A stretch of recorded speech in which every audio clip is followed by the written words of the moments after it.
Depuis l'officialisation de sa candidature à l'élection présidentielle de 2027, Mélenchon n'arrête pas de susciter à droite, mais aussi à gauche, de la haine.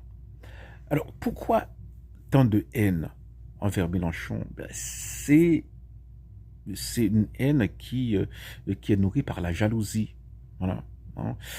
Parce que il n'y a que le RN qui peut se vanter d'avoir un socle aussi solide que celui de Mélenchon, un socle militant. Voilà, ça a quasiment disparu dans les autres partis parce qu'il y a la multiplication des candidatures, c'est une espèce de c'est pas du tout clair hein. À gauche, de toute façon il y a personne à gauche qui pourra susciter autant d'engouement que Mélenchon ou les leaders du RN. Voilà, bon, et à droite, eh bien c'est pareil.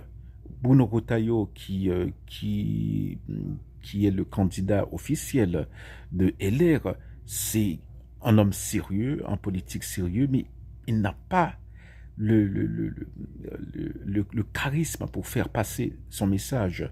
Non seulement cela, mais il se fout voir parce qu'il parle depuis quelques semaines, il parle de l'immigration, il parle de l'islamisme, etc.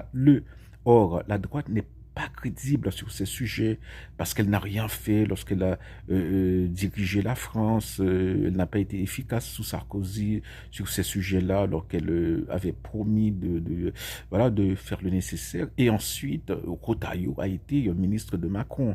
Voilà, donc ça va le poursuivre pendant toute sa candidature.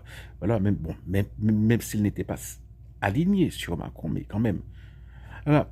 Il y a beaucoup de jalousie, hein, c'est beaucoup de parce que Mélenchon, il suscite en raison de sa position de sa position sur le 7 octobre qui est indéfendable.